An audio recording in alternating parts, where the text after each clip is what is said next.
This program is brought to you by cable franchise fees and generous donations from viewers like you.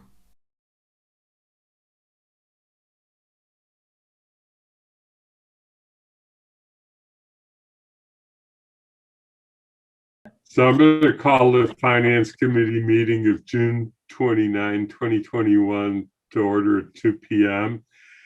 Pursuant to Chapter 20 of the Acts of 2021, this meeting is being conducted via remote means. And so in order to do that, I need to make sure that all of the members of the committee are present, can hear, and that we can hear them. So I'll just go through the committee list. Lynn Griesmer.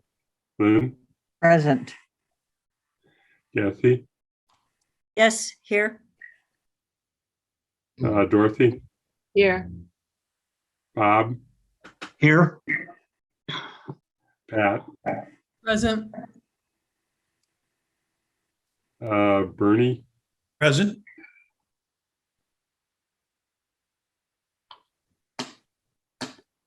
Bernie, can you hear us? Yeah, I'm present. Okay, and Jane? I'm here. Okay, great. So thank you for being here on a meeting that was for us relatively short notice, but it is an important topic. And what I thought would be a helpful start, and I did give Sean some forewarning of this, hopefully he said, but I wanted him to give us a sort of a brief explanation of ARPA and then answer any questions that we have about ARPA. And because what we really need to then get into is a proposed process for how we divide up mere $11 million of ARPA funds that are coming to Amherst. So Sean? Yeah, do you mind? I put together, and you'll see how brief a notice I received by the type of PowerPoint. I have a really brief one. It's going to share. Okay, do you see that on the screen? Yep. Yes. So some of this you probably all have seen or pieces of it, but the American Rescue Plan Act is about I'll get to the allocation in a second, but it's meant to help with the pandemic, addressing the impacts of COVID, the economic fallout, and then the part that's sort of exciting about ARPA is you can also use it to help repair the damage and set yourself up for a strong economic recovery going forward. I put some of the funding objectives here on the screen. Is this large enough for people to see? Yes. Okay. So these are sort of the four big objectives, and then there's like another tier of like within these four, and then there's even more detailed examples. I'll send this out to the committee after, just so you have it. But the four major uses are to support the COVID-19 response and help get the pandemic under control, which we've used CARES, a separate grant program, to do most of that. So really we would only look to ARPA if it's beyond December 31st and there's more things we have to do that CARES no longer can pay for. The second one is to replace lost public sector revenue. So town government revenue replacement is an option. However, there are some restrictions on how it is used, and to help retain public service sector jobs. Support immediate economic stabilization of households and businesses. There were a lot of federal programs, some state programs, but there may be other things or areas of the community that we're not aware of, and this will get to the process and a little bit of how to assess that. There's some types of programs like that ARPA funds can support. And then the last one is to address the systematic public health and economic challenges that have contributed to the unequal impact of the pandemic. So again, trying to gauge what areas of the community were hit the hardest, and direct ARPA funds to help resolve that, whatever issues they're experiencing. And so this is all from the quick reference guide that the Treasury has put out, and I'll send that link out. For Amherst, we are expected to receive $11,933,556. It's coming, we just received our first piece of that, which was a little over 2 million. So they're setting up the funds a year apart. So we just received their first payment. We'll receive another payment a year from now. And then Amherst is in a situation where we are receiving, because we don't have a county system anymore, or county council of governments or anything like that, we're receiving another piece of money, which is how we get to the 11.9 million. So we received the first payment, which is just our local share, and then we're going to receive another payment sometime in the next several weeks, which will be the share that would have gone to a county government if we had one, but because we don't, it comes to the town. These expenditures must be incurred or obligated by December 21st, 2024. However, you have to have it obligated by that point, but there's still 2 additional years after that where you actually can pay out the funds. So this is a grant program that's going to span, somewhere between 5 to 6 years potentially, depending on how the funds are allocated. And guidance is trickling in from lots of different sources. We receive stuff from the Treasury, the State Administration of Finance, the National League of Cities has taken an active role in sort of helping explain the whole grant to people, because it's very broad, very high level. They give some examples, but a lot of it is sort of up to individual communities to figure out whether it's eligible based on how the grant is written. And yeah, so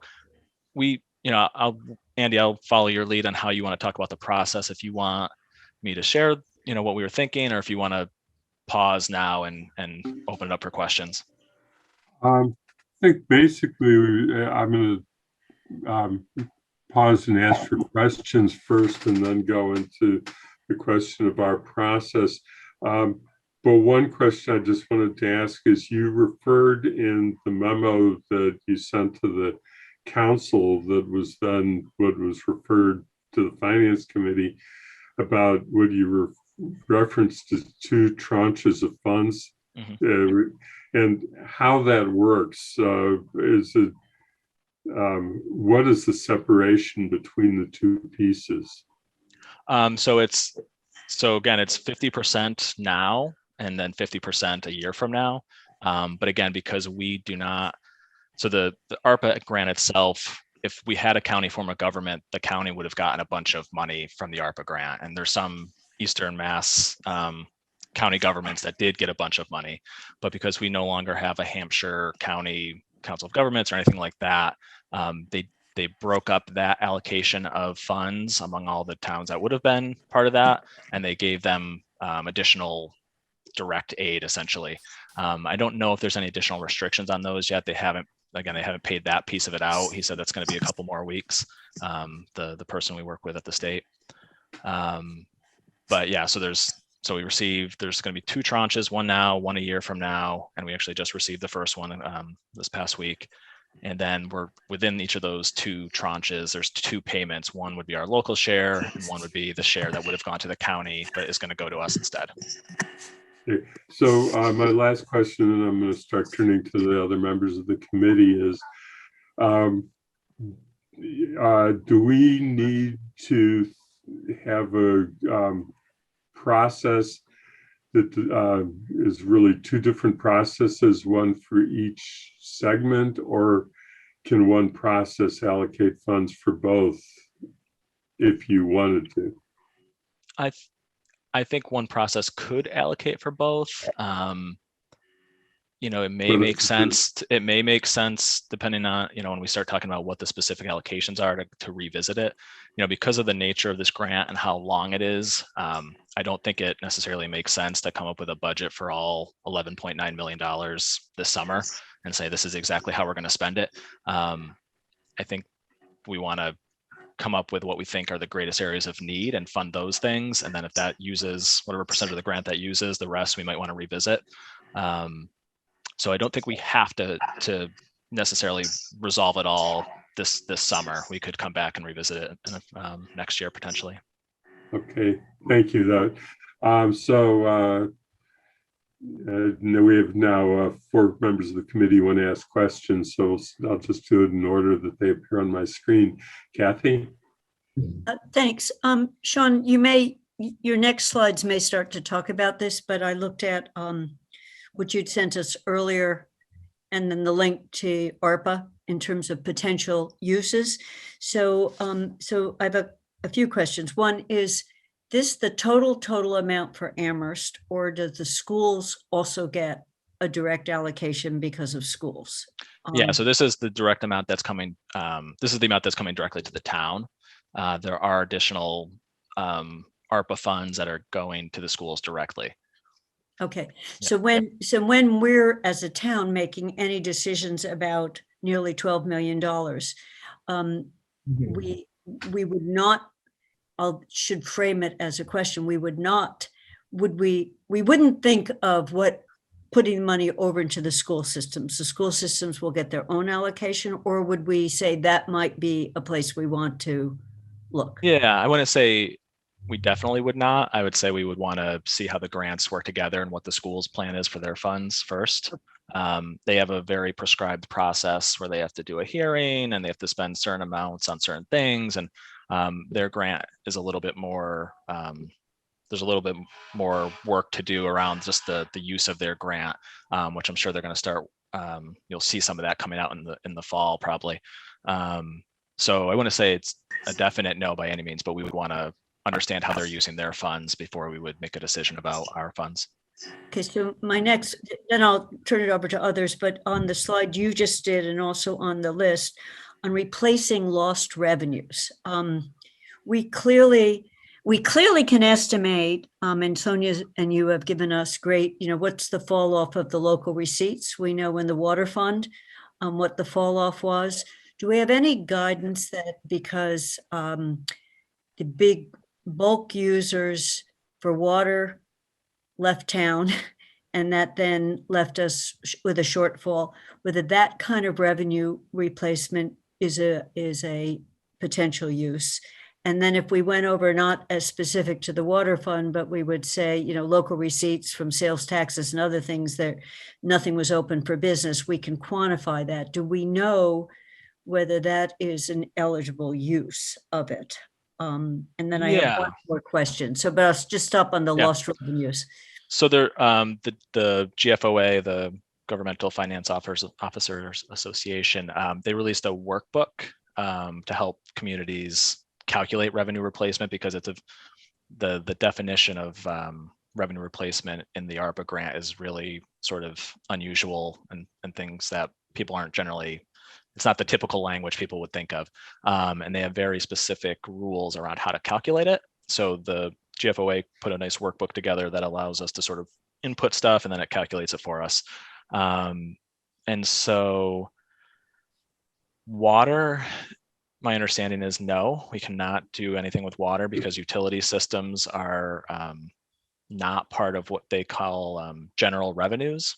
And that's what they're looking at for revenue replacement, is what they consider general revenues. Again, that's a sort of unusual term that we don't use very often.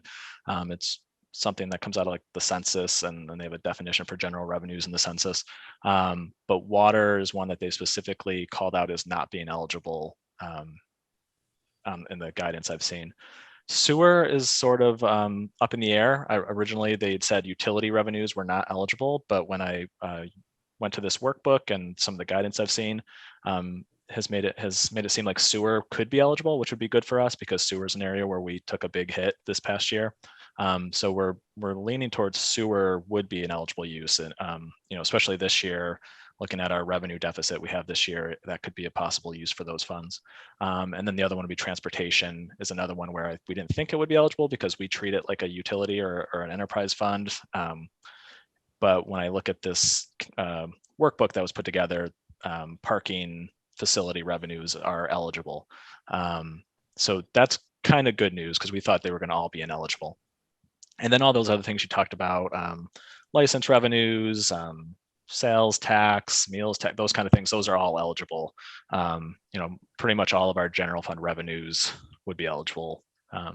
Now, again, within the revenue replacement, and this is where Sonia and I differ a little bit, but we're going to try to get clarity.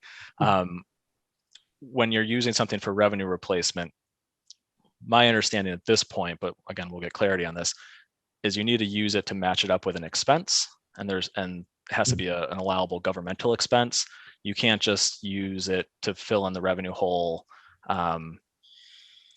to replenish reserves or something like that. So that's an area that I still need to get a little bit more clarity about. But in terms of the sources that you mentioned, yes, we think those would be eligible.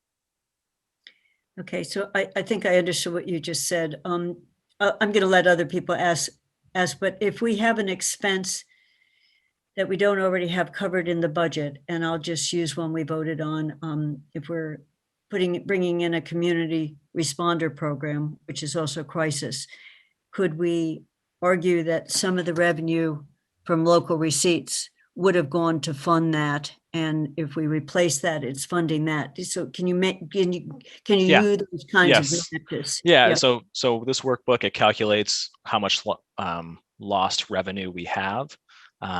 And then once you have, you know how much lost revenue you have, you can then use the grant to support allowable government expenses up to that amount. So that's sort of the broadest bucket, is this revenue replacement bucket, because you can use it on, unless I see something different, the way it reads is that you can use it on governmental services. The examples I gave are police and fire, but I think what we've talked about during the budget process is that it could potentially support the community responder program under that category. Okay, I have a bunch more, but let me turn it over to other people, and maybe they will ask the other questions. There's one follow-up to what you were just saying with Kathy on the water fund. Normally, our enterprise funds pay an overhead expense back to the town for administrative expenses related to the particular enterprise fund. Did the water fund pay anything to the town, or not pay anything to the town, I guess is the correct way, during this year? So it did pay this year. However, it also has a $600,000 or $700,000 deficit. So again, that's one of the ones that might be maybe a potential loophole that we could look at with the grant, if it's, if that's the way it's decided we want to use it, is what happens if the enterprise fund doesn't make that payment to the general fund of indirect charges? Can we then use the revenue replacement bucket to make that up for the general fund? So that would help out the general fund, but it would also help out the enterprise fund, because their deficit would be less than what it's going to be. So that's maybe a possible use. Okay, Bob. Yeah, I've got a bunch of questions. I read through the ARPA and I read through the interim final rule that Treasury put out. There's the funding mechanism is quite unusual for federal funding. Typically, you don't get federal funds in advance and then sit on them for 2 years and collect interest. We get to keep the interest on it too. So yeah, well, that was the question I had, was whether we can actually get interest on it, because typically you can't. Yeah, no, what I've read so far is that we can retain that interest, that we're not going to have to send it back to this. Normally when you collect interest, you have to send it back to the state if it's anything significant. And I believe I came across something the other day that said you do not. Yeah. So anyway, it's quite unusual, and it's actually quite good, because even though, this money is enough to be a potential problem for cash flow for the town if we had to pay it out and then wait to get reimbursed. So, right. So that's good. Looking through the documents, it appears that, in the disaster recovery world, the money that you pay out directly for, to businesses to reimburse the town or something is called direct program costs. That's the dollars you pay out. But there's a lot of other expenses that you have: planning, implementation, working on applications, designing applications, and doing administrative costs or doing administrative actions. These appear to be eligible. In other words, you could charge someone's time for working on the applications to a business reimbursement program. Is there any, first of all, is there any guidance that says they're not eligible? And then is there any limit on what percentage of the total award can be spent on these activities? So I haven't seen anything that says they're not eligible. And so, for example, like with CARES and for FEMA, we do have overhead costs and indirect costs from just managing the grants. The grant applications take a ton of time to report on. Right. And so I imagine that will continue with the American Rescue Plan, is that either we'll have a person that spends a portion of their time to manage it and manage the reporting. If there are any significant sort of staff, other uses of staff time, potentially we could allocate that. But I'll double check. I don't, usually there are some limits on how much you can charge. I haven't seen a specific percentage, but I can look and see if there's a specific percentage on sort of that indirect portion. Yeah, on CDBG-DR work, the total of planning and administrative costs is 20%. That's the limit. The program implementation, they like to see it no more than 15%, but I don't think we're going to get anywhere near that in these programs. I don't think they're going to be anywhere as difficult as that. But anyway, I don't think we're going to bump up against sort of the norms for any kind of recovery program. One of the things we're going to have to think about is whether non-residents of Amherst are eligible for any of these funds. In other words, if there's a plan a program to reimburse workers, do the workers have to live in the town to be eligible, or do they just have to work in the town? Similarly, do the businesses have to be fully in Amherst? I mean, like Big Y is partly split between Amherst and Hadley. I mean, how's that going to work?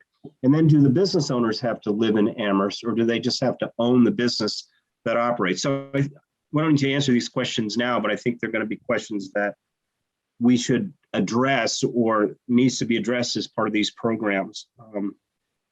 And the other thing that I don't think is a problem with the ARPA funds, except for the money that went to FEMA, but it's called duplication of benefits, or the Stafford Act. Basically, the Stafford Act, which is a federal law, prohibits the federal government from paying twice for the same benefit. And so if, say, a business owner has gotten, PPP funds, is that considered a duplication of benefits of any things we could provide under ARPA? So again, I don't know. I haven't seen anything in the final rule that even mentions it, but it's something we should be aware of, and we should think it through and maybe get guidance on, how to deal with potential benefits, duplication of benefits. The other thing we should think about is double dipping, if you will call it. So suppose someone is a Uber Lyft driver. They may be eligible for benefits under a small business program and also under a reimbursement of wages program. And the question is, should they be eligible for both? Or should we say that you can apply to both, but you can only get one award? So we need to think about, how all these different programs that may be designed work together and what the eligibility requirements are across all the programs as well as within the program. Can I just follow up to a couple of those points, Sure. Andy? So the duplication of benefits is a huge issue. With CARES and FEMA in particular, and I don't know how ARPA is going to work, but with CARES and FEMA it was a huge issue because CARES actually had a rule that in order to submit anything to CARES, you had to submit it to FEMA first, and that CARES would only pick up the balance. Yeah. And then FEMA kept changing their rules about how much they were going to reimburse. So first they were only reimbursing 75%, then they said they were going to reimburse 100%, but that was well after we started submitting costs. So it's something we're well aware of, and for CARES and FEMA in particular, it's going to be a huge, across the state, I imagine it's going to be a huge thing to untangle because of all the changes with FEMA and with what's eligible and not eligible, and having CARES be like the second source of funds for those expenses. And I imagine that will also continue for American Rescue Plan Act, just based on the emphasis they put on it with CARES. And in terms of the specific programs, what we're thinking is, we're not looking for specific ideas yet for how the funds will be used. We're thinking of opening up a process where people can submit ideas, where we can start to assess where the problem areas are. And then once we have a sense of what those areas are, we can work with the state to figure out how these programs should be structured. I mean, like we did a program of CARES for rental assistance, and the duplication of benefits thing came up with that as well. So on the application, we had to make sure that we asked, have you received any other forms of rental assistance before the CARES funded rental assistance could kick in. So a lot of the programs you described will probably have heavy sort of administration costs on our side, if we're going to be, or we'd have to contract out that administration piece. But I think the first piece is we want to hear from the community to see, like, is that even something that is going to be proposed as a possible issue? No, I understand that. I was just putting out things that might come up. From my experience in disaster recovery, you kind of have to be aware of. Right. Oh, that's helpful. Can we go on to Bernie, or do you have anything else, Bob? No, that's it. Bernie, hi. Thanks. Bob's questions are good, well received, because the guidance documents that I've seen make it abundantly clear that there's nothing, there's going to be no second guessing on how the town spends the money until somebody comes back and does an audit some years from now. And I know from my dealings in disasters, you send everybody out with notebooks and everybody keeps records, and you're just very careful. Kathy referred to a document that was sent out. I didn't get anything. So if I may be at a little bit of a disadvantage here, but looking at some guidance for the coronavirus state and local fiscal recovery funds, which is where this $11 million sits. One of the potential uses that's been mentioned in the guidance documents is water, sewer, and broadband. Water infrastructure, not water infrastructure and broadband infrastructure. Right, but not the utility revenue though. Not the utility revenue, and you didn't mention that in your overview, but that's a potential source of use for these funds. So again, just for today's meeting, I just want to be clear. What was referred to Finance Committee was not to talk about how the funds will be used. It was to discuss a process for determining how the funds will be used. So yeah, you're right. There's lots. You got to know what you can use them for before you can. There's an overlap there. With all due respect. No, I totally get that, Bernie. I think what we're trying to do with this process, because it's so much money and there's the uses are so broad, is we're first trying to assess where the need is before throwing out our own ideas. I mean, we've talked about some things as part of the budget process that are related to town council goals, but we're trying to structure a process that focuses first on assessing how the town has been impacted by COVID. Sure. Yeah, and the community responder program also came to mind, but there again, it's confusing because some of the guidance I've seen on the interim final rule, I love that phrase, interim final, suggests that you have to, it has to be an ongoing effort, not a new one, and so there's a gray area there. So that's my 2 cents. Anything else, Bernie, or those? No. Okay, Dorothy. So I have a couple of questions and comments. $11 million is a lot of money, but on the other hand, it isn't. And so I don't really want to see a really active thing where everybody in town gets together about how they want to spend it. And then they find out that it's going to be spent on two things, and that's that, because that just gets up hopes. I'm also not interested in using it on something that is an ongoing problem so that when the money runs out, we don't have the money for it. So that's why CRES is not really at the top of my list on this. I felt Kathy was edging around the school cuts. I've been waiting to hear how those cuts were going to be restored in tech and art. I'm assuming that somehow they will be. Because as I've said before, I think that they are particularly relevant after students having been on Zoom and remote education, that they have the fullest hands-on programs that they can. But one thing you mentioned, which I liked, was broadband. If the money could be used, the whole idea of matching funds and whatever, that's very technical. Obviously, that's got to be done. I don't see my making a contribution to that. But something where we could use it for something that relates to equity and COVID. And certainly we discovered that we were on Zoom, that people did not have equal access to the internet, and that was a major cause of social inequity. If we could do things that were permanent, that weren't part of the yearly cost of whatever broadband is, but we're setting it up, then I think that would be really great. So I'm just putting in my 2 cents there. Thank you. I don't know if, Sean, if you have no comments on it, then I'll go ahead. No, I mean, the only thing I've heard on broadband, and again, there's constant guidance coming out, is that the broadband bucket is meant for areas that don't have broadband. Areas of the country where there is no broadband, it's allowable to potentially put in broadband. However, with Amherst, I don't know if it could be used to put in like a competing broadband or a municipal fiber. That's the area I need to find out more about. Okay, Lynn was next on the list, I think, and then Kathy we get back to Kathy's. Lynn?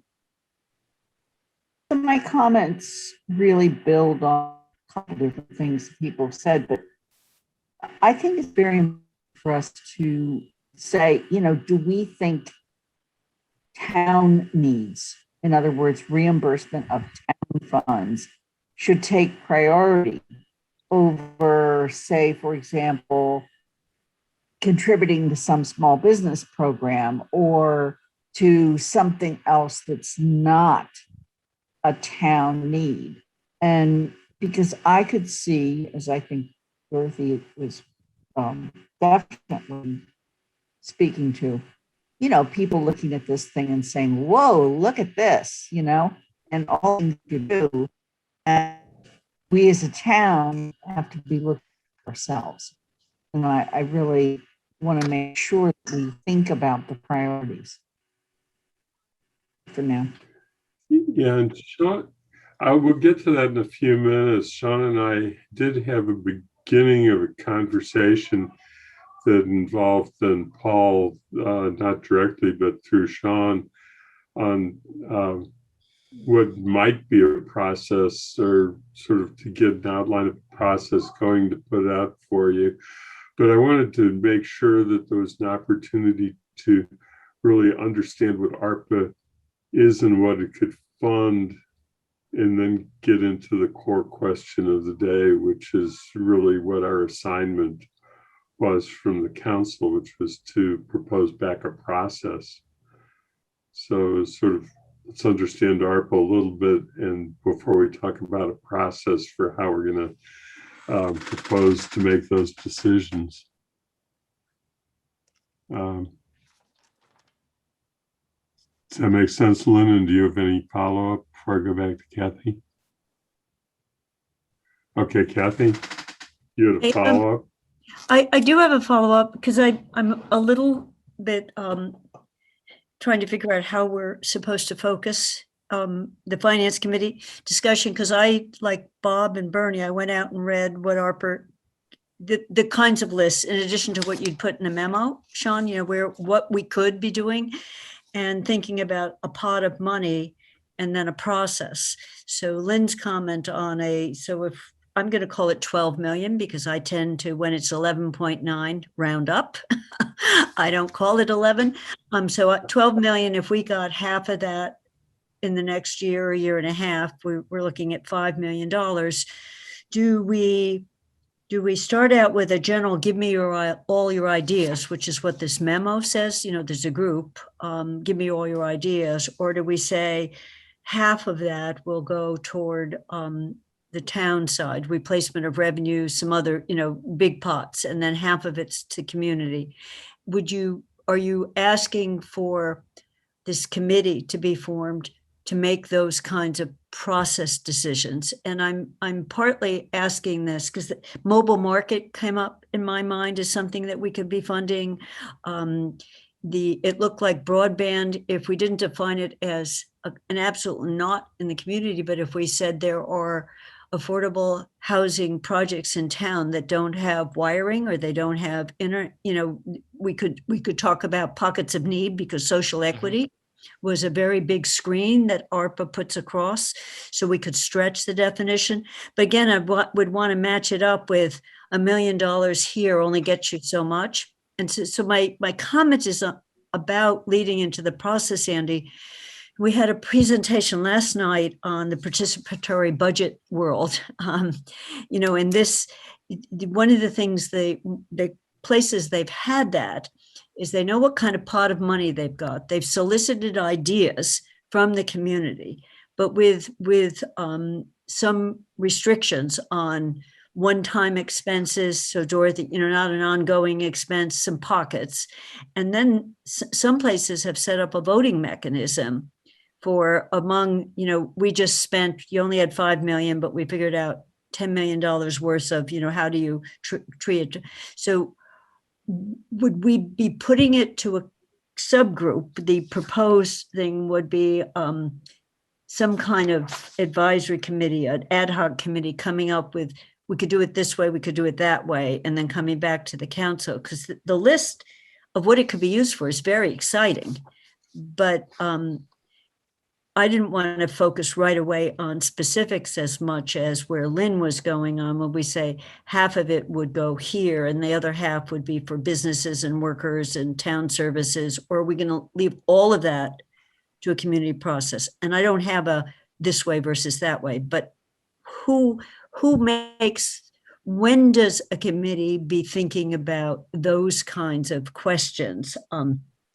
Mental health, behavioral health, I can think of pockets that are clear need, but you want to do it just one time to get us over a hump and then absorb that back in our budget. So I don't quite understand what the idea is for a process and nor the timeline for it. So is this like 2 months? Yeah. So Andy, would that be a good segue into maybe reviewing the process that we discussed? Yeah, I mean, if that's what I would propose to the committee, unless there's people don't feel ready for it, is to let Sean talk now a little bit about the process that he thought he kind of sketched out after a conversation that the two of us had and that I referenced earlier. So if nobody objects, then I'll say go ahead. Do you have something to share? I have it on a Word. Yeah, I got it in that PowerPoint, so I can share it there. Okay, to go ahead, Andy, with that. Okay, so let you. Okay. Yeah, you want to go? Are you going to do it? Yeah, I'll make this a little bigger. Is that large enough? Yes. I can Okay. see it. So yeah, we tried to take sort of a rough process that we put in the memo and try to fit it into how it might work over the summer and with the different committees and how everything would intersect. So the first piece on here is today's meeting with the Finance Committee to discuss the sort of the formation of an advisory group, whose role would be to solicit and evaluate possible uses for ARPA funds. And then Finance Committee would report back to the Town Council. And then we have another potential Finance Committee meeting if needed. So on the 12th, which is the next Town Council meeting, they would receive the report from the Finance Committee. And I'm not sure what the agenda looks like on that meeting, but assuming there's time, a discussion with the town manager on the process, so that we walk away from that meeting with a sort of a mutual understanding of what that process will look like. And then the town manager, by the end of that week, would finalize the advisory group membership. And so, this advisory group we're envisioning would be, key staff. We were thinking a member of the Finance Committee would be part of this group. Another member of the council would be part of this group. And people who would be charged with sort of evaluating these proposals and how the government might be able to do them potentially. Then the next piece would be the advisory group's work, which would start theoretically on the 19th and would go for a couple months through the end of September. We have a process that's sort of similar to what we were thinking for the advisory group, which would be something like the CDBG process that solicits proposals and kind of puts a framework out and gets proposals that are sort of consistent with that. So, the advisor group, the first thing we envisioned they would do would be sort of what we kind of started doing here, which would be to review the terms of the grant, guidance from GFOA on, how it can be used, GFOA, National League of Cities, and other sources, how it can be used, what are some of the examples, but again, the examples don't cover everything. And then also just like best practices for the grant. We can talk about the duplication of benefits. We can talk about not funding things that can't be, don't fund operating expenses that we don't have a plan for how they would be rolled into the budget in the future, things like that. The next piece they would do would be to establish a framework for how to evaluate ARPA proposals. And so some of the categories we've already talked about a little bit would be, does the proposal, address a hard hit area of the community? Does it help with the town government with a revenue shortfall? Is it related to a specific COVID response? Something for the Board of Health, for example, or does it support an equitable economic recovery? So those are just examples. This group would kind of, I'm sure they would have different variations of what that would look like. Once they have that framework in place, they could solicit proposals from the community and key stakeholders. We were thinking this would include staff as well. So staff would also, I'm sure, have ideas on things they've seen and heard from other towns of what they're using their funds for. And when we talk about solicit proposals, it wouldn't just be like an open solicitation, send anything you want. We would try to give the framework, give direction. I was thinking, we're not really necessarily even looking for like a proposed budget. We're really trying to assess the needs, the possible needs out there, because until we see what's out there, to have a bunch of people submit budgets or amounts, it will make it difficult, because then you'll feel like you're taken away from what they're submitting. I think it's more important for this piece to really to be focused on assessing the need or different ideas that are coming in. And then this group would evaluate those proposals and provide a recommendation to the town manager. And then on the 10th, October 4th, town council meeting, the manager would sort of present an initial plan for ARPA funds to the council for feedback. And then the next meeting would finalize a plan. And this plan may be for all of the ARPA funds, and maybe for a portion of the ARPA funds. We won't really know until we kind of gauge what type of ideas come in for how to use these funds. But yeah, so that's sort of the rough outline of a process for what we were thinking at this point.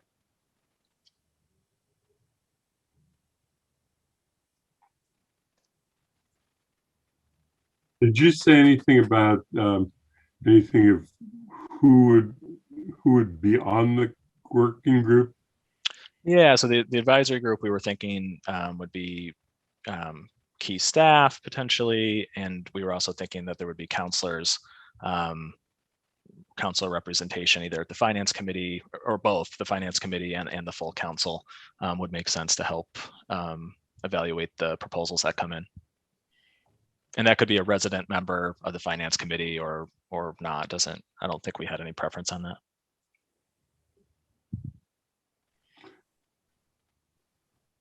Okay, so then let's go back and give reactions to the process, and let's start with Lynn. I'll just go down the list. Kathy was the last speaker in the last round, so Lynn. Do we know if the town manager or the town council makes the final decision? Right. So yeah. Please go ahead. Yes. So our understanding is that the council had to accept the grant, which they did at the meeting on the 21st, and that it's up to the town manager to allocate the grant. I've checked that with the auditor. However, again, I'll just say that guidance is still coming out, but that's what our auditor has given us as the process so far. And I've talked to a couple other towns, and that's what they're planning to follow as well. Now there is an exception where if we potentially down the road, if we want to use ARPA funds as a funding source to the budget, then it might be something that would go through the council for whatever portion we wanted to use as a funding source for the budget, if that's how ARPA funds are divvied up. So again, this just reinforces for me the need for the town to be very clear about what its needs are. and to either be upfront about that and take it off the table, or you set up a situation that we do with CPA where the town is an applicant. And then, people feel like, well, gee, why is the town the biggest applicant here? We heard some of that this year. So I'm trying to figure out how to strike the balance between what of this is more, I keep wanting to say revenue, lost money kinds of things. Yeah. How much of it is really for new entrepreneurial, and I use that word not as a business sense, but as a publicly entrepreneurial kind of way. And so I'm just very concerned about how that whole dynamic sets up, and having counselors on the committee is fine. And there's pros and cons to that. But I just think we need to be clear about some of those other issues that I mentioned before. That's all. Yeah. There is a small portion of the grant that we've sort of already considered allocated to an extent because it was part of the FY22 budget proposal. So the money that was identified to support the community responder program was about 250,000, I believe, to support. And again, that's to support sort of one-time costs, not the operational side of it, but it was to support some of the sort of initial startup and training and consulting related to that.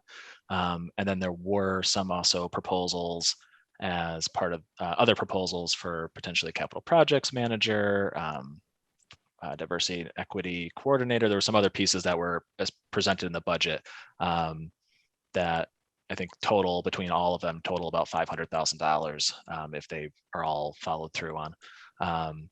But other than that, I would say, the rest of it is sort of up for this group to look at. And I understand where your sort of your concern, Len. I think the part I'm struggling with is trying to get a sense of from the community of where the greatest need is, because that's really what this grant, everything I've read about this grant is sort of the first piece is to assess the damage to the community from the pandemic. And that's really where the funds should go to first, and trying to assess that. And then once you feel like, you've got things to a good place, then the rest of it is really sort of that looking forward and setting up a strong framework and all of that. So that's really where sort of the outreach to the community comes from, is to try to get that piece of it and give people an opportunity to say how they've been impacted by the pandemic. And we know some of the ways, whether it be sort of rent, loss of job or things like that. But to give people an opportunity to kind of communicate that to this group. So I'm wondering if, in fact, even before the kind of dollar amounts or the categories are established, whether there should be some listening process. Mm-hmm. And that's a tough thing to fit into this schedule. But it seems to me that if we're looking for, things that we already think are the issues, and you've named some of them, and it's not that we don't believe them. In fact, they are the issues.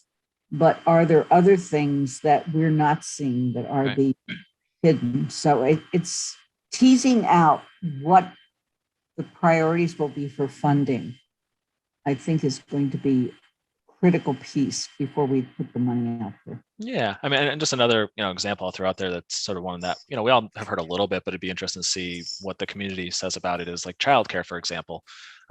We know early childcare is a problem, and it'd be interesting to see how the I imagine the pandemic probably made it worse in a lot of ways. And so, the listening session, we were thinking, as opposed to the listening session, again, that's where we would have a solicitation, whether it be electronic or, it could be in writing, where people can kind of communicate those things to this group. But it could be in the form of a listening session instead, or in addition to. I mean, there's many ways to do it. Yeah.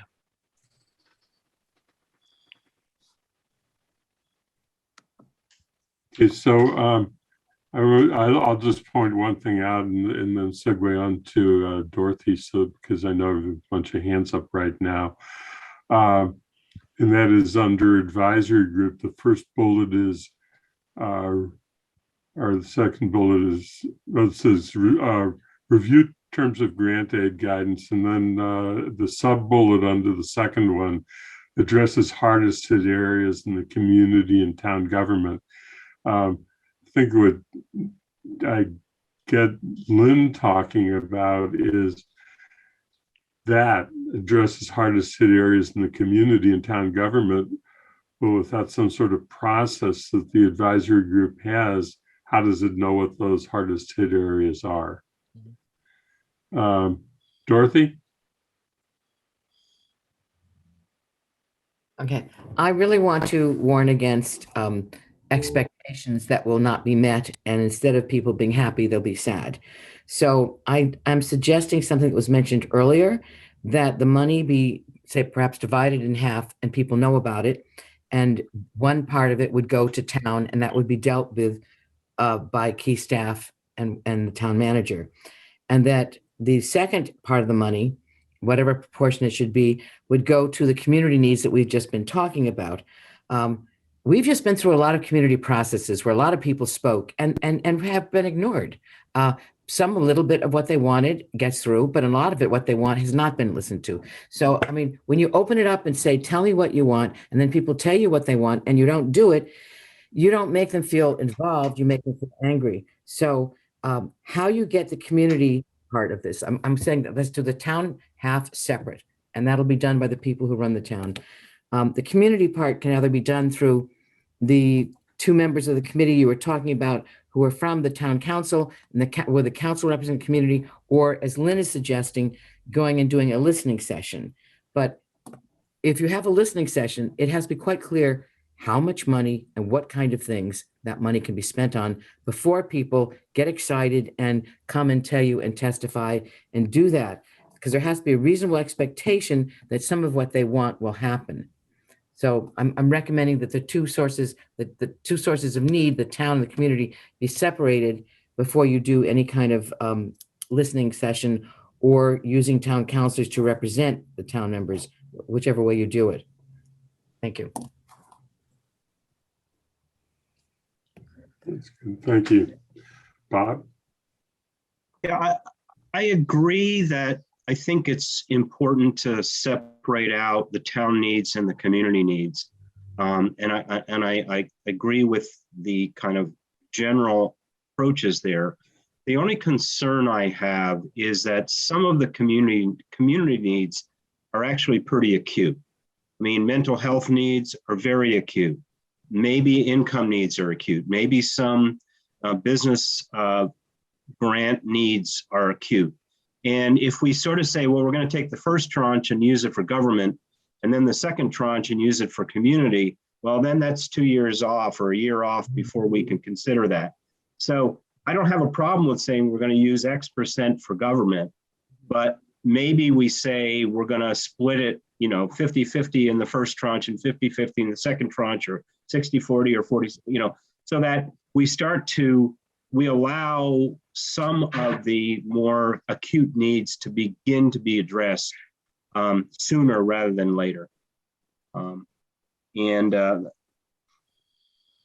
think the other thought I had was one of the ways that one of the things we should maybe think about doing is writing a report that's kind of similar to what they call the action plan for disaster recovery. And basically, the action plan does three things. It first of all identifies what the baseline of overall impacts are.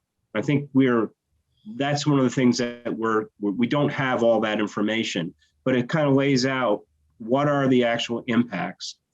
The second thing, which may not be as much of an issue here, but are there other sources of funds to deal with some of these impacts?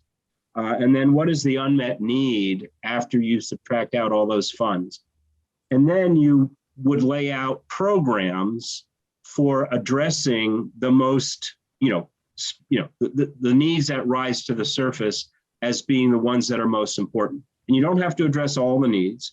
you can say we've got $80 million worth of need and we only got $12 million worth of funding. We've got to make some choices. And that's what happens in every plan.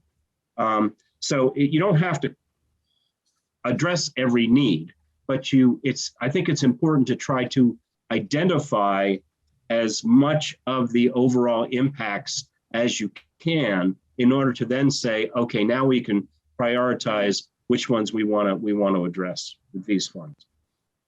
And just to go one point further, there is guidance for that HUD has put out, and I can point people to the guidance on how to do an action plan, and there's even guidance on how to evaluate needs, and it's very qualitative, but there's some guidance there that's a starting point that I think could be very helpful. Thanks. That sounds good. Thank you. Bernie? Yeah, I'm going to end up, I think, largely echoing Dorothy and Bob. I think Bob's suggestions are good ones. And because I think the process that's in front of us is much too open-ended. And I also think that what needs to happen is, first things first, look at the town's revenue loss, look at where some of the town's capital needs in terms of water and sewer can be met, broadband. And that doesn't mean you set aside all the money, but you set aside some of that and you make those, you make those priorities, because you want to be able to then say to people, we have this amount of money, or we have these areas and this reasonable amount of money, not 11.9 million, that we can then appropriate and try to use and come up with programs. And I think the idea of forming an action plan is a good one. But I wouldn't, I'm just tired of open-ended committees that are open-ended processes that end up with a lot of ideas being thrown out, very few implemented, and which don't necessarily benefit the greater good of the community. I mean, making sure the community is fiscally sound, making sure our whatever capital needs we have are met, is just solid policy for everyone who lives here. And then we can go on and look at what else might happen in terms of the substantial amount of money that should be left over.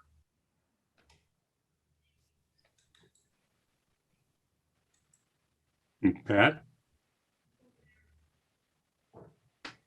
Thank you, Andy. I want to say that I'd love, Bob, for you to send us the action plan guidance that you spoke about. That would be really helpful. But I want to jump back to the advisory group membership. We talked about key staff, possibly council members, possibly finance committee members, which would include residents and or council members. And it seems to me that one of the things that is missing, and I don't think it's intentional, I think we would have residents on this committee as well, but that we need to do direct outreach to the BIPOC community to gather membership, because we have, I don't know whether there is any person of color who would be on the finance department who would be key staff. We have Jennifer Moyston, who is key staff on a lot of other things. We really need to reach out in some way so that there is an equitable committee. The other thing is I'm getting more and more, I'm realizing more and more as possible election action by counselors, including myself, come to the fore, that I don't know if I want counselors on this committee. I do think that the finance committee could be represented very, very well by resident members of the committee, either Bob, Bernie, and Jane. So I want us to think really carefully about how we create and who is part of this advisory group. Thanks.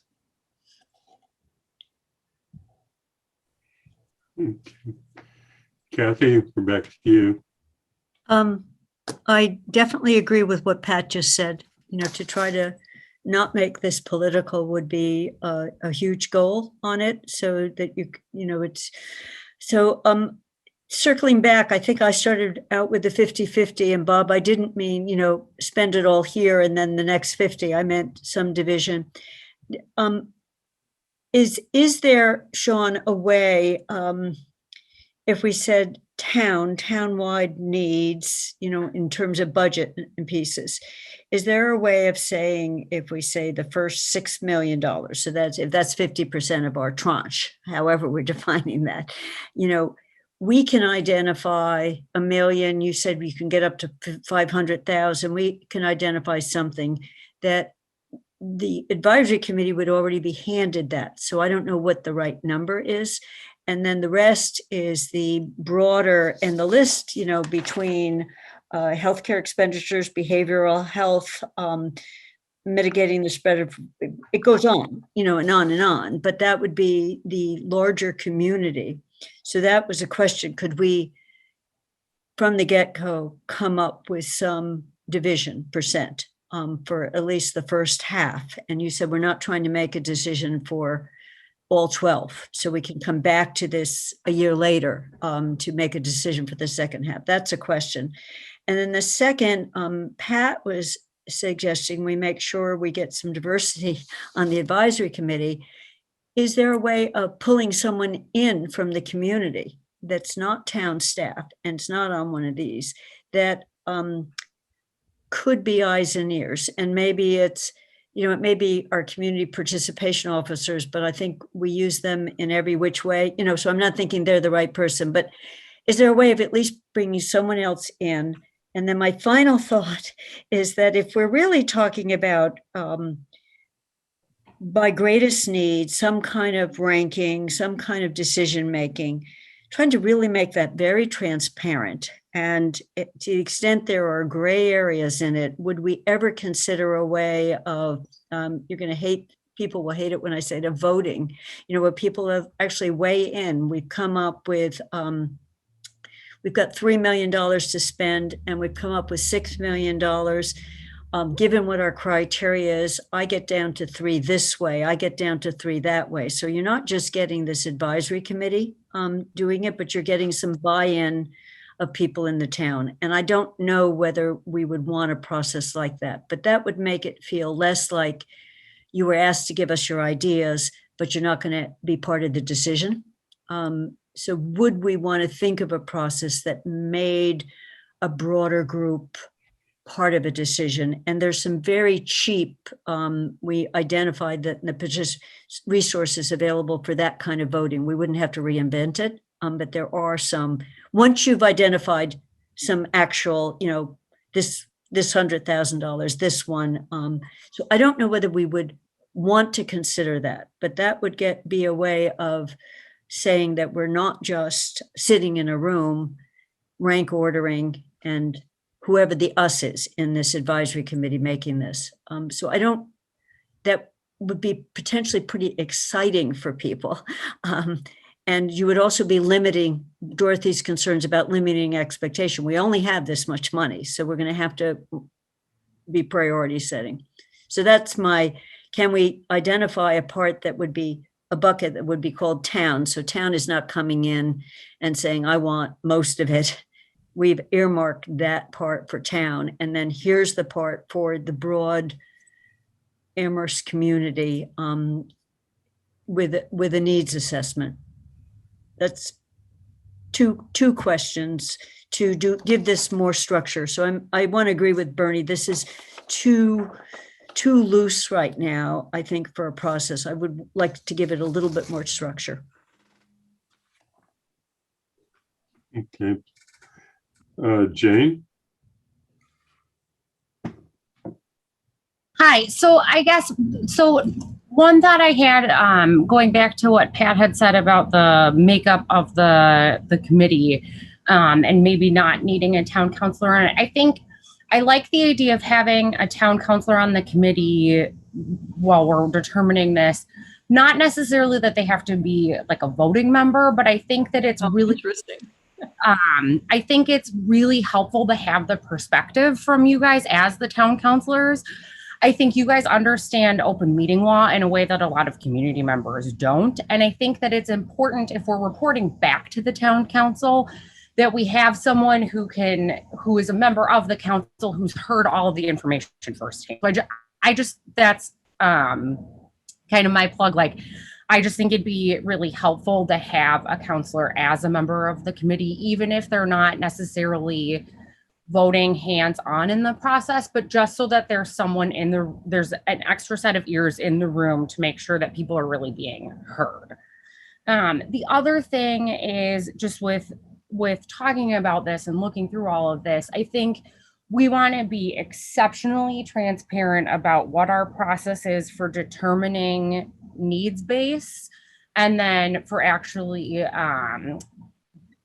distributing the funds, because I feel like especially when it comes to the rescue plan, people have such an emotional response to what the financial need is that they can't necessarily see logically around whether or not the need that they've assessed as being the most important is the most important. And I think the more transparent we are with the process, the more we can go back. If people are like, but we didn't want you to spend that money, we can say, but look, we went through this entire process and this is how we determined that this is where the need is.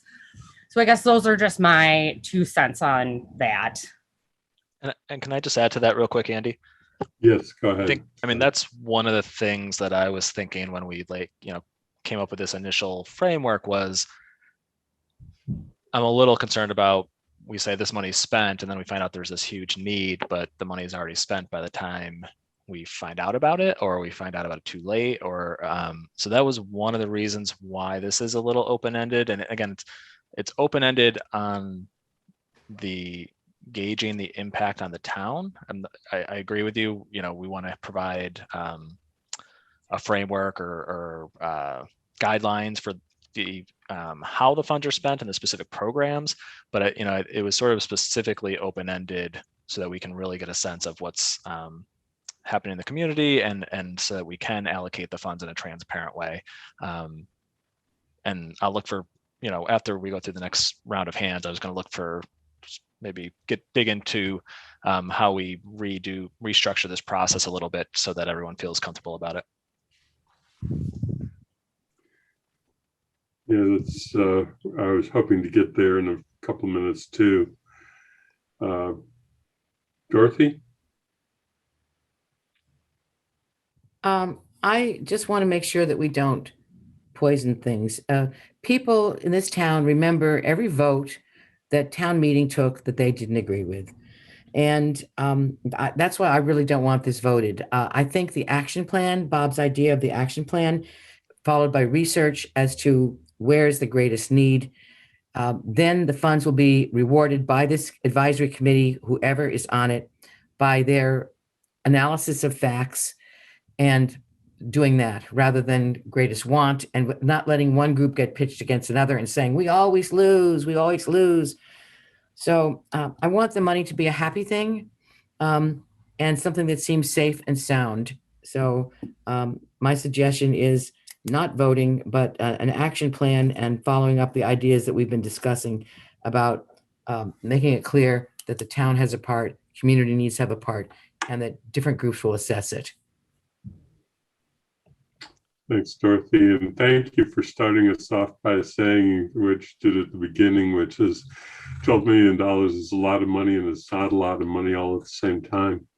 Yeah. Something we need to remember. Lynn. Oops. Am I unmuted? Okay. Well, I really feel Bob has demonstrated some serious knowledge and resource around recovery. And from other individual conversations I've had with Bob, I hope we can continue to tap into that, because the structures and framework you've used in your previous work life is, I think, enormously valuable here. Keep going in and out, sorry. I totally agree with Pat. I don't think counselors belong in this. It's an election year. If we're seen as, quote, rewarding constituents trying to favor votes, it's just dreadful and absolutely inappropriate. And as much as I think Jane, thank you for the high compliment of, we know what we're doing. God forbid, I'm not sure I do at 11 o'clock at night.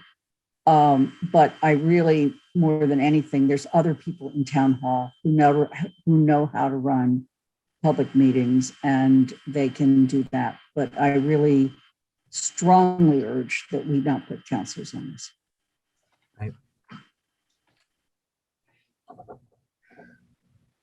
Sonia?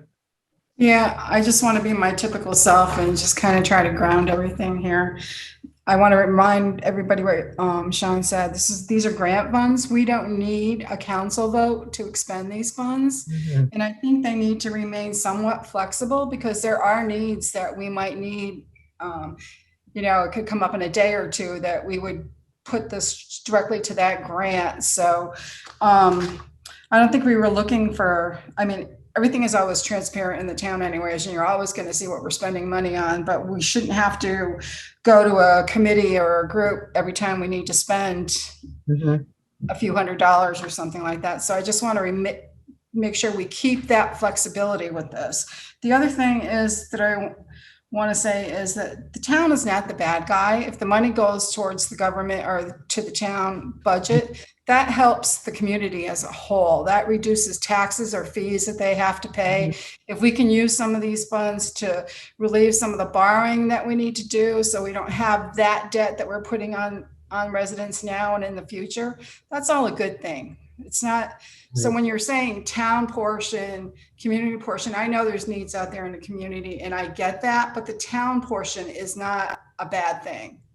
It helps everybody. I just wanted to make sure that that's understood. That was my point. Thank you. Yeah, I don't think that there was disagreement about that. I think the what was concern was is that we be clear about what our other needs, how we identify them, and that we have a fair and considerate process that the advisory group is going through to get there. That's what the concern was, is that encouraging people to come forward with their assessment of needs, but not do it in such a way that we set up expectations that then are dashed. Lynn, did you have something else? Because I was thinking about our process now too as a committee. So I guess you took your hand down.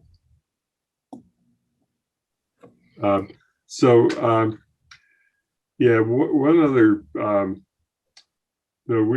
when I talked about this with Sean, the analogy we came up with was kind of the CDBG process and trying to do something that mimicked the CDBG process. Actually, Sean, it would be helpful if you put that back up, because I was going to go back and try and confirm the big bullets.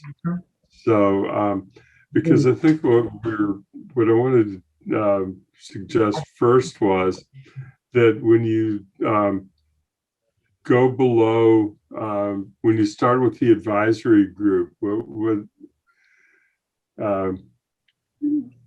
actually go and just look at the bolded Finance Committee, Town Council. There's a series of steps here. And what we're getting at is the first two, of course, are our process, and we're going to send this back to the Town Council as a proposal. But from that point going forward, that the town manager would finalize an advisory group membership, that the advisory group would be assigned functions to do between July and September, the end of September, roughly. And I'm going to skip the bullets underneath because I think that's what our conversation has been about, and we need to do some more work on. But the end one is that it evaluates and provides advisory recommendation to the town manager Then the town manager comes back with a plan to the council for feedback. And then after getting the feedback, the manager comes back one more time with a revised version for the council. So just that piece, just those bolded pieces, does that seem right as a general construct to make it parallel to something like the community development block grant and how it's done? And can I add to that real quick, Andy? Yes, go ahead. And it probably reads a little clunky because normally things that do that go back for a council vote. For these funds, they don't require a vote, but the town manager feels really strongly that he wants to keep the council, he wants to stay, keep the council abreast of everything that's going on and keep them involved in how these funds are utilized. And so that's why, there's getting feedback from the council a couple times here. Kathy, you have your hand up. Andy, the flow makes sense to me. I think the CDBG analogy is CDBG says we've got $850,000, and we can take proposals in the following 4 or 5 categories. These are all eligible, unlike CPA. It just has CPA has more money to spend. And you all come and make proposals. I think the question has been, and I definitely, Sonia, I totally agree with you. The question is, are we talking about, I'll just get, if 12 million, if I divide it in half, I've got 6 million. Are we talking about a pot of 6 million that this process with proposals would come in? Or are we saying the town at a minimum will need 3 million of that, 4 million, whatever number. So the pot we're talking about that goes through all the different proposals would be other. Or Lynn started out with, is the town itself making a proposal? We have the following 5 things we want to do with it, which happens with the Community Preservation Act, where the town is there. So that's my only question about CDBG, because I understand Paul will make a decision, but telling people how big the pot of money is for what range of things we're looking for will be really important. And not then saying, oh, well, the town, there's 6 million, and it turns out the town has identified $5.5 million worth. And the others got ranked lower. So just avoid that scenario. So that's where, and I don't know what the right number is, so that's what I'm kind of looking for Sean, and because I can think of revenue replacement and things we're doing as a town that I could spend most of that money. And I wouldn't be asking what else is there out there.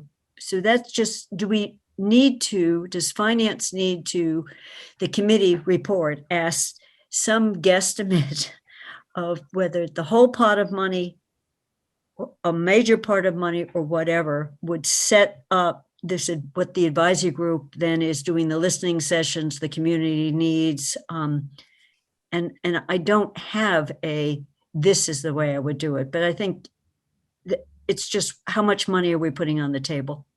And Kathy, and maybe maybe the order of how these things in this list appear is what we need to change around. I mean, the town could spend all of the money if we could figure out a way to spend all the money. I think the thing we're looking at is there may be things that are better uses of that money than how the town would spend it, and we're not going to know what those are until we hear from people directly. Again, this is focused on how they've been impacted by COVID. Primarily is what we're looking for. It's not sort of anything in any program that might come to mind. It's really sort of how have they been negatively impacted by COVID, or what programs might help those that have been impacted by COVID. But I think that's the hard part with me. Think of a number. I mean, I'm sure we can do some work and try to think about what are the things we definitely want to do, or like I said, the enterprise funds are ones that jump out to the extent we can use the money for that. the enterprise funds have had a couple bad years in a row. So there's, there's sort of a baseline amount that Sonia and I could think about with Paul that we would want to use that for the government side of it. But I don't know if the right percentage is 50-50 or 75-25. I think that's hard to. I am raising it as a question, not I know, because I think of affordable housing, that I can imagine Right. the affordable housing community will come in and say, we can, $2 million of rent subsidies are needed right away. We can identify a long list of people that are in arrear with paying their rent, that their landlords haven't evicted them yet. And I wouldn't want a scenario where we said, yes, but I don't think that is as great a need as the water enterprise fund or the sewer. And, I'm just trying to avoid that kind of, pain in our community. So, and that's why I don't know what the number is, but CDBG avoids that by saying we've got this much money for this set of things. And then you do competing needs within that with an action plan. I mean, I think Bob's right. So I don't know whether we need to do that framing at the very start. So I'm posing that as a question because I would hate to, Dorothy said, we want people to feel good about this, not that they thought it would go toward these needs. So that's it. And do we need anyone from the community? An example would be the head of the survival center who is in contact with a broad group of people. Would you want someone on that to do the evaluating and providing advisory recommendations? So I don't know. And so that's a question. That's all, Sean. That's, because I can imagine rent subsidies. You said the town could spend it all. Rent subsidies could easily spend it all. Yeah, no, I mean, that specific example, we did a rental subsidy program, and I know the state has a pretty robust rental subsidy program. So that would be a good example of one where, we would look to see if there are other programs that exist for something like that one specifically. Because I know that one, I've heard that one in other places, and I just know that I've heard that there's lots of money for rental subsidies, and maybe there are other barriers that that I would need to learn about. But I've heard that's a program that has a lot of funding at the state level. When Sean and I were speaking about this yesterday, sort of to get our minds together for today's meeting, one of the things we also talked about, and is a little bit of it alluded to in some of the comments today, is that it didn't seem that it would be advisable to have somebody who ultimately is going to be a seeker of funds or an advocate for a component of funds serving on the advisory group. And the example I'll give is the housing advocate. Would we want somebody who's known in the community and very actively in advocating for housing to become a member of the advisory group? Because that then mix that person's role and poison the process. And so I just want to share that we had that conversation a little bit yesterday. Lynn, you were next. I want to see the list, Sean, where you could spend all the money. I want to know what the town's needs are before we go saying, hey, we're going to give this money to this, that, and the other. I mean, as a town councilor, I need to know where we're hurting. And Sonia was absolutely right. There's nothing wrong with spending this on the town. It benefits everybody. So, I'm asking for that list. Yeah, I mean, so we've talked about it a bunch with water, sewer. I mean, the three areas that come to mind as sort of the biggest areas are the sewer fund, the transportation fund. Well, really the sewer fund and the transportation fund. There may be other areas, and Sonia and I can talk about what other things she's seeing in the budgets, but those are the two big ones that jump out where we have large revenue shortfalls this year. Yep.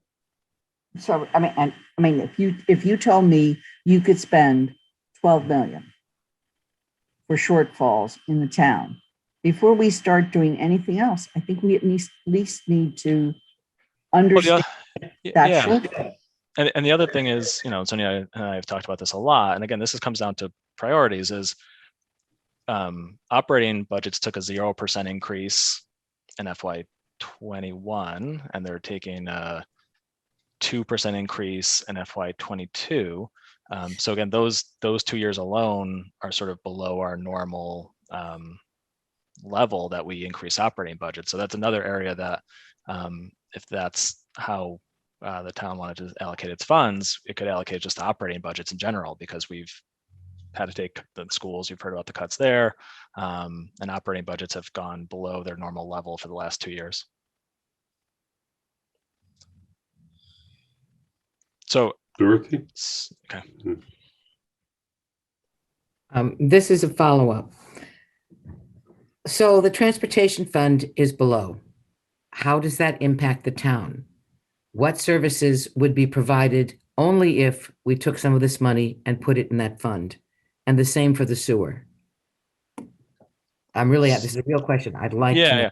So the transportation fund, so the first thing we will likely have to do if there's not an offset of funds, and Sonia, you can correct me if I'm wrong or add to this, is we'll basically have a zero reserve in the transportation fund. We've got a pretty small reserve in the transportation fund to begin with, and we would have to use all of it to close the deficit.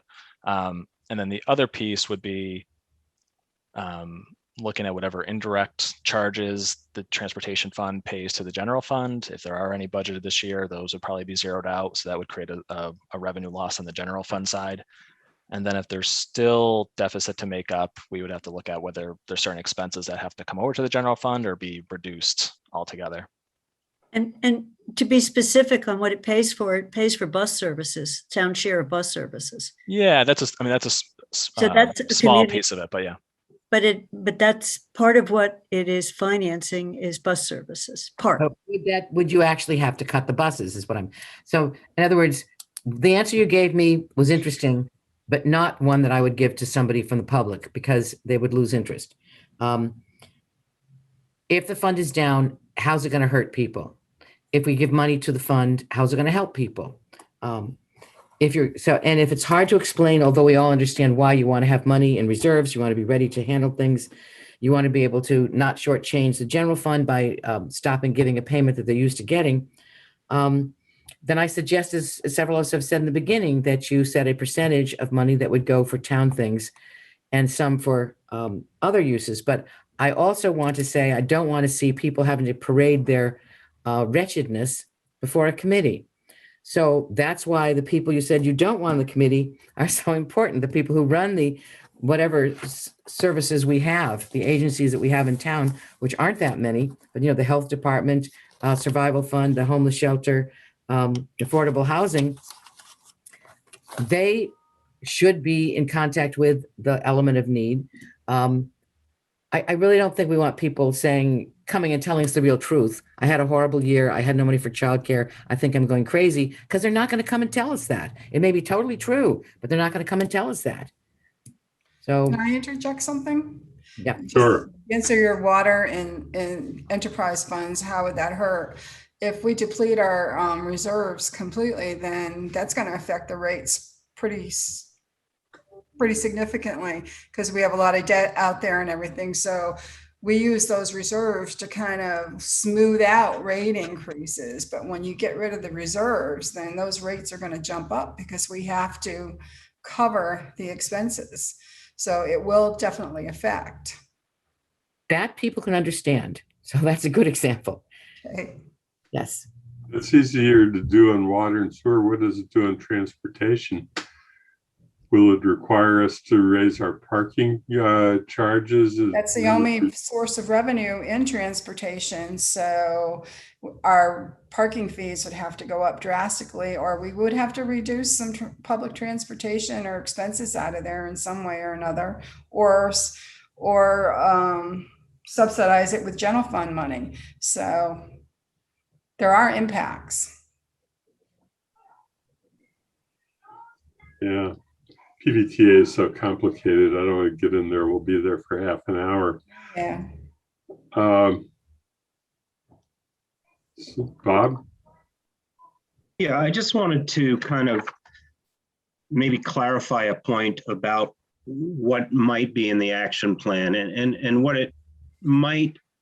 I think what typically is done is the authors look at not only what the need is, but how the proposed program will address that need and what is the outcome of spending this money on this particular problem.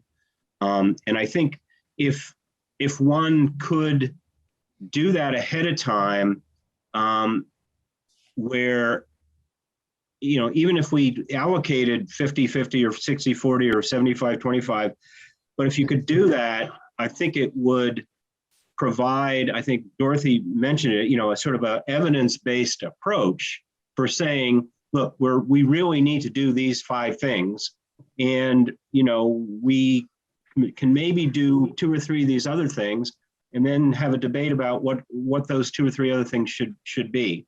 So I think, again, the action plan gives us the opportunity to lay out, here's the need, here's what else we could get to fill that need, and here's what we can do if we spend our money on these 5 things. So I think it's the purpose there is to have this really evidence-based approach where you've got a kind of a cause and effect for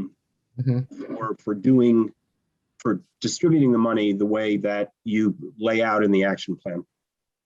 Andy, can I ask just a quick follow-up to that? Yeah, go ahead, man. So Bob, so one of the things you said was the first piece of the action plan is sort of a needs assessment, correct?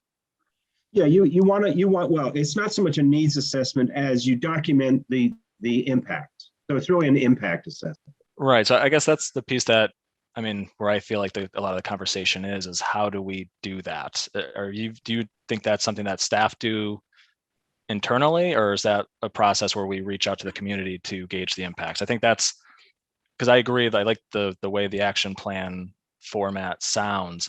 And I feel like when we structure this, not exactly, but we're sort of structured in a similar way of gauge the impact, compare it to sort of a framework for how for what we think is most important, and then explain what impacts we're addressing. So what would be your thoughts on how you would gauge the impact? I don't think it needs to be a highly quantitative effort. I think typically you could take like, you know, the director of the senior center and have that individual kind of assess, well, what are the needs here? What are the needs there? What are they, you know, how many people does she think is impacted by this? And what's the severity of the impacts? It can be a qualitative analysis, and you can kind of use a qualitative rubric. I think the word you used was, you know, sort of, are the impacts high? Are the impacts medium? Are the impacts low? You know, that kind of thing. Or are they high for certain individuals, but the number of individuals is small? So you can do that. You don't have to get like a survey of the town and you know, have people fill out a form or something like that, because you know that's a lot of work and it's not going to gain you much information. I mean, you want to go to the people in the town who understand what the impacts have been and get them to kind of put that down on paper in a way that can be used in a you know, evidence-based process in order to help decide how to allocate these funds. Does that answer your question? Yeah, I mean, I think to the extent that, I guess the question is just, will that capture everything? And maybe that's the first pass as we do that and see what we get back. Yeah, and you know, again, there are 2 tranches. I mean, one could, you don't have to allocate all $12 million in the first 6 months, right? I mean, you can look at here, you know, the needs of the town that have to be addressed now. And then there may be needs of the town that can wait a year or a year and a half. And that money could be, you know, that in this in the second tranche, that money could be set aside for the second tranche, and then you could say, well, we know there are these two big needs in the community, but that may not be all of the other money left. And you don't have to necessarily allocate all that money left. You can say, well, we're gonna do this now, and then we're gonna see what happens. So I don't think we have to think about by September we've allocated all $12 million somehow. I think we can be flexible, and I think I think that is probably a sensible way to go, because Sonia mentioned things come up. Well, we want that flexibility to deal with things that come up without having to reallocate money from one program to another. So. Ernie? Yeah, once again, I'll end up agreeing with Bob. I just also noticed, going back and forth, the state debate on this, the legislature is going to have its programs that it will be rolling out. So we're going to want to look at that, because I think it's important that we don't duplicate what state efforts are. Administration and Finance just put out a one-pager of programs available to individuals and small businesses. And Sean, I sent you a copy of that, I think, earlier today. Yeah, thank you. That's a list that you work against, so that you don't end up replicating what's already out there. Admittedly, but those, you can look at that list too, and you can see those are also, to get to Bob's point, those are also points of contact where you can use to judge the impact the pandemic has had on other portions of the community, without having this process where people come in and what I uncharitably sometimes refer to as the Queen for a Day process. I'm old enough to remember that show. You want to avoid that. You want to get there's plenty of data kicking around out there that will give you some ideas of where to head. And again, the point that has been made repeatedly, we don't have to spend all this money right away. We do have to have some goals. And I will again insist that using this money to offset town expenses, capital expenses, using this money to restore those depleted funds is a very positive thing that benefits everybody. I mean, we've heard time and time again, we have the discussions about the water rates, about how water rates impact people. If we can do something to restore that, those funds and take some of the future capital burden away, we're helping a lot of people. That doesn't mean that you use all $12 million of it. But thanks. Okay, Dorothy? While I was talking, I thought of something that used to be done in the past, summer jobs programs. Because when we talked about how the community leaders, people who run the agencies, can help assess needs, I totally agree. But I think that you do see that maybe we don't have enough agencies that at this time directly deal with people of color. So a summer jobs program targeted to, but not limited to, BIPOC people, those are usually funded year by year. It was a great thing. It was a wonderful thing back in the day. I taught in some of those programs. There was a time when any kid who was a college kid had a job on a playground helping other people do it. There's so many things that the town needs or could have done. And I think it would be a very positive thing. So I'm just throwing that into the barrel. Okay. So where I think that we are at is that there's some agreement on several things. One is that we don't allocate all of the $12 million at once. We do it really as two separate pieces, as it was defined at the beginning as tranches.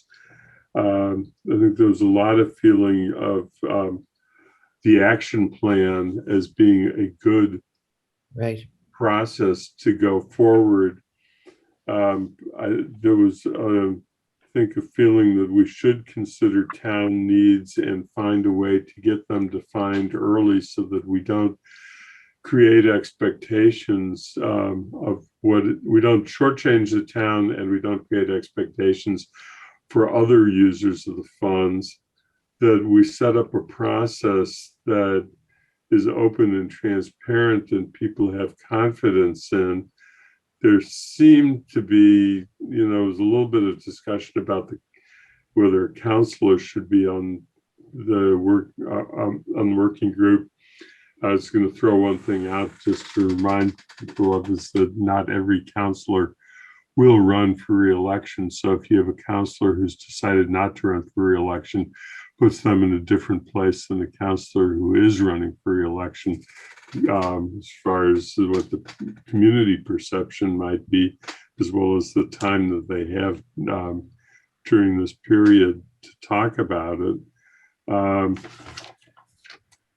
think that there was generally the big structure, what I call the bold letter structure. There seemed to be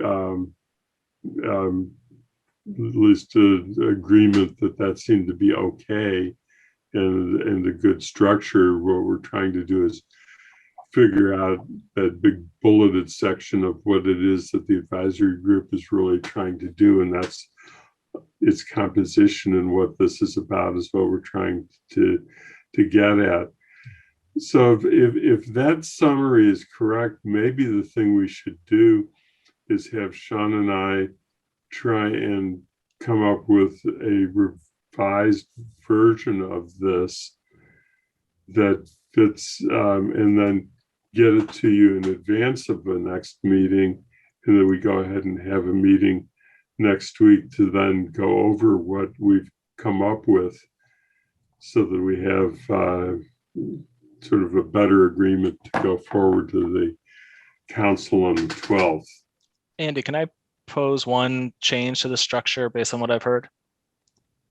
And see if it's consistent with what people are saying. So based on what I've heard, it feels like the advisory group doing all this work over the summer is maybe not the right time for that to happen. That maybe this advisory group bullet point would be replaced with preparation of an action plan. And I assume that would be a Paul task. And that this group would really maybe come in later once the action plan is complete and there's sort of a preliminary amount identified that could theoretically be opened up to the public for ideas. Then this group would come in, which could potentially be in the fall or in the spring. And I guess I'm looking to see if that's consistent with what people are saying, because I don't see the role of this advisory group if we need to do. I don't think this piece with the advisory group can happen the way it's proposed here. If we're going to do an action plan first and we're going to come up with the town needs first, I feel like then this maybe needs to come later. I think that makes a lot of sense. I believe between what Andy just said and what Sean just said, we have a strong sense of moving forward. And meeting, a week from now, to look at that would be terrific. Yeah. And the other, just to react to Sean's piece, taking a pause might not be a bad idea, because it gives us the opportunity to see what the Commonwealth's going to do. Right. And they've got to consider, the legislature has a considerable chunk of change that they're going to be dispersing as well. Okay. And Sean, do you think we have enough to work with? Yeah, no, I think that was helpful. I think we can rework this to capture pretty much what people have said today. And Sean, you might want to look at timeline, Sonia, when we get for the first quarter of the next fiscal year, when we will know what that is. So we'll be closing out this year, but just for the action plan can get informed by what's the world looking like too. So not only the state, but pushing that off a bit timing wise makes a lot of sense that way too. Yeah, I think that's right. And I think the one other thing I would maybe just ask this group quickly to weigh in on, there may be some immediate needs that we need to use these funds for FY21. And if we wait till the fall, it might be too late at that point because things will be closed out. And again, I'm thinking the sewer fund, the parking fund primarily. Are do people think it's okay for us to go ahead and use these funds to fill those revenue shortfalls? And those are true revenue shortfalls where we budgeted a number and we're not going to hit that target.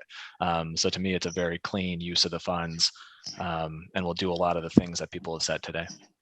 I'm trying to walk the line of getting feedback before using these funds, but also using these funds where they're most needed, which some of these impacts are going to happen before we can come back together with a final plan. If it stops the bleeding, if it helps immediately, then that's certainly an appropriate way to go about things. And again, first things first. If the town isn't a solid going concern, we're not going to be helpful to anybody else. So yeah. Good.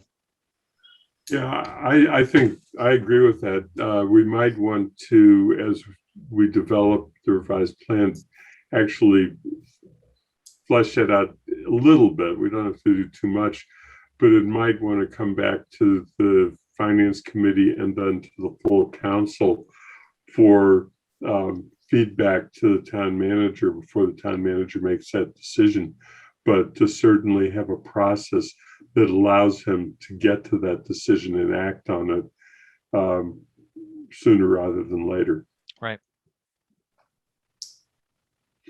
So if we're going to meet a week from today, we do have one thing we have to agree to because the council said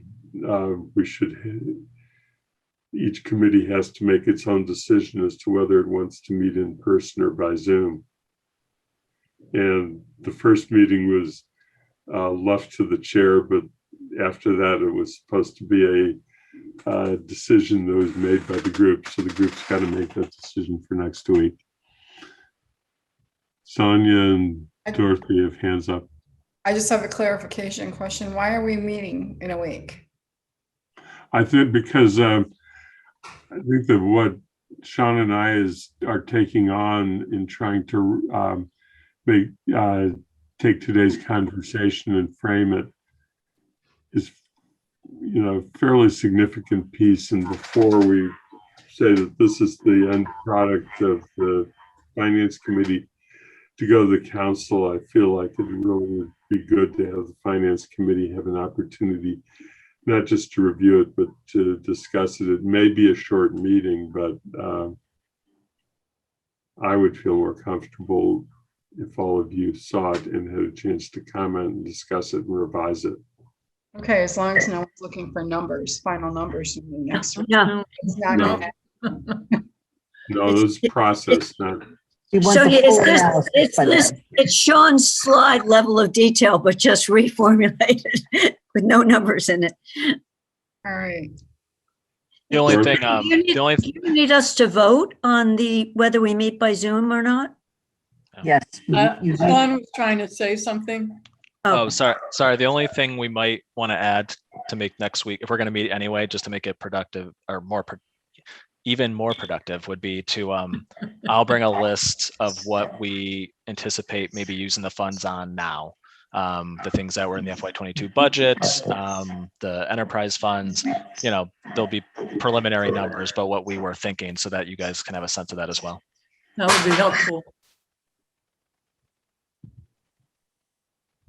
Dorothy, your hand is up. That's why I keep mentioning your I name. have an opinion about meeting in person or by Zoom.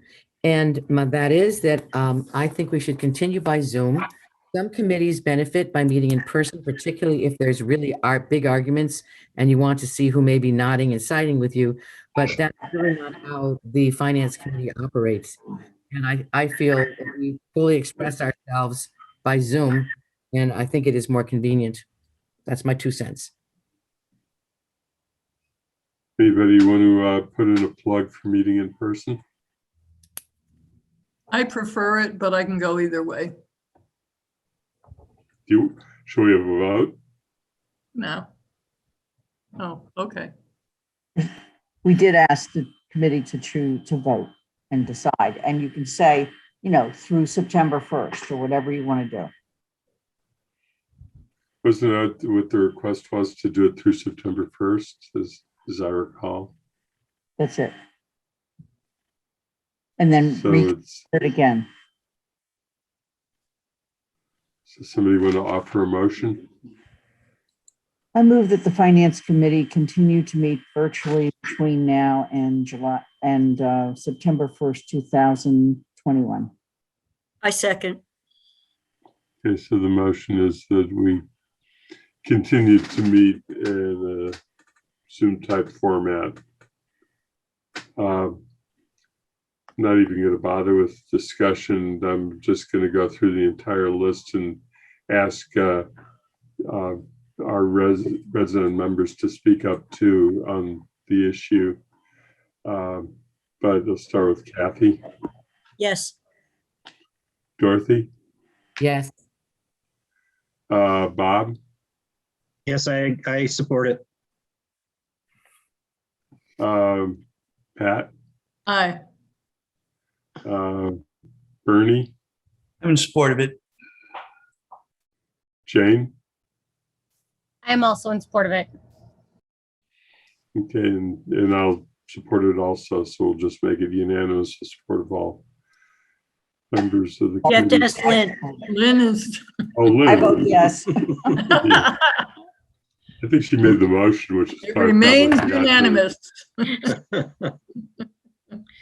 She could be the first one that I've known in a while who made a motion and then voted against her own motion, but Yeah, it's happened. it does happen. So is there any unanticipated business? There have been no attendees, so I'm not gonna, I just recognize that there've been no attendees, and that takes care of the public comment question, which was on the agenda. Is there anything in additional business that we didn't? Andy, Yes, I just Bob. want to say to Pat's request, I did send the link to the toolkits to Athena. If you guys can't find it otherwise, just Google CDBGDR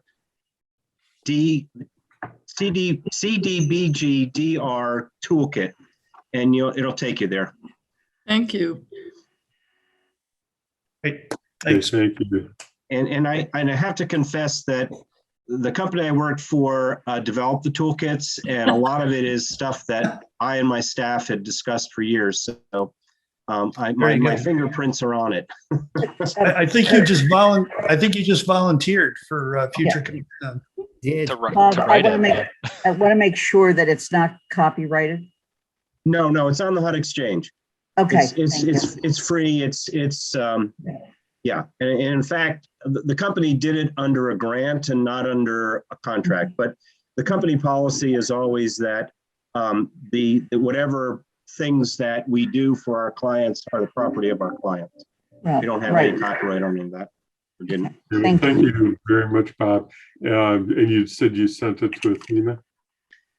Yeah, I mean, I Okay. just didn't think I I'm should forwarding send it to everyone now. Yeah, I Yeah. just Okay, didn't she's want to. taking care of it. She's forwarding it. Okay, yeah, I So didn't put want it to in the packet. communicate with today's everybody by meeting. email. Don't blame you. I don't either. Okay, no, it shouldn't be it should end up in the packet for today's meeting since it was discussed. So if there's nothing else, then I think that we can adjourn and reconvene a week from now, and Sean and I will do our best to do our work and get something back to you. Thank you. Thank you, Thank you. everyone. Thank you. Thank you. Bye-bye. Bye all. Thanks, everyone. Bye, Sonia. Bye. Thank you, everybody.